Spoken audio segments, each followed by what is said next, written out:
Chers amis, bonjour, cours numéro 171 sur les lois de la médisance.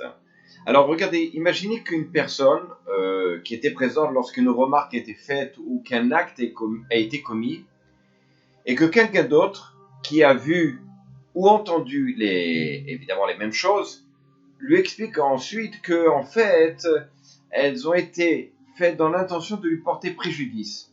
Cette personne-là n'a pas le droit de croire cette interprétation des faits.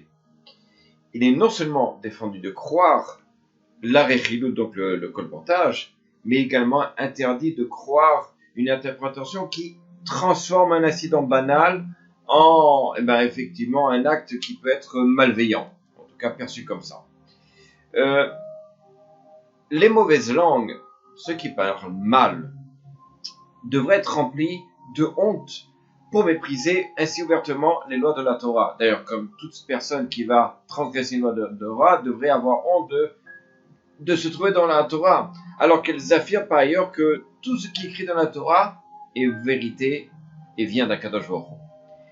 Regardez, imaginez que une de ces mauvaises langues-là, d'accord, soit appelée à la Torah, d'accord, par exemple Shabbat, et elle va monter à la Torah, et que la lecture porte précisément sur l'un des versets qui montre justement cet interdit-là d'écouter ou de parler la shonara, la médisance. Imaginez que dans le passouk qu'il monte et c'est rapporté, il ne va pas colportant le mal parmi le peuple, qui est dans le livre de Vaïkra, ou alors un autre qui est dans le livre de Dvarim, maudit, qui frappe traîtreusement pendant son prochain, etc., etc. Alors, imaginez que la personne se trouve là, et elle fait la bracha, et elle fait comme il faut pour la lecture de Torah. Alors, on pourrait se poser la question suivante. Cette personne-là, si elle voyait qu'une lettre où il y a deux lettres collées, ou une lettre manque dans le Sefer Torah, elle accepterait de faire une bracha dans le Sefer Torah? Évidemment que non, puisque elle sait très bien qu'un Sefer Torah, pour être valide, il doit avoir évidemment toutes les lettres écrites dans ce Sefer Torah, ne pas avoir de problème de lettres collées, etc., etc.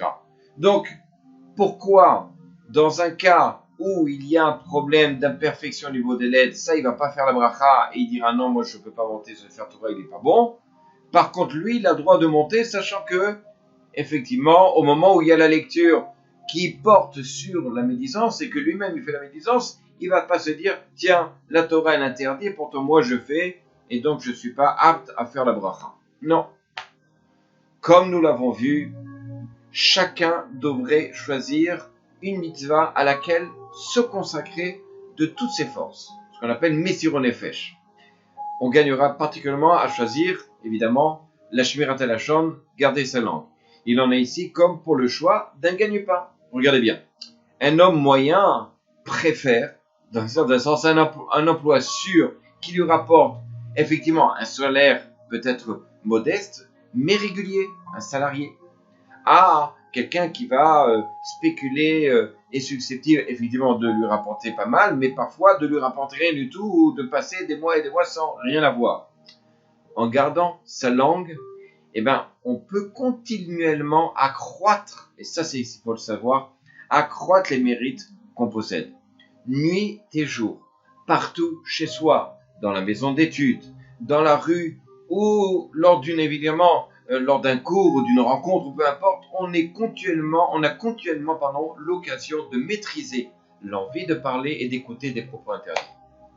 Or, comme nous le disent nos Chachamim, c'est écrit dans Kiddushin, une personne qui s'abstient de commettre une faute reçoit le même salaire que celle qui a accompli la mitzvah elle-même. À bientôt.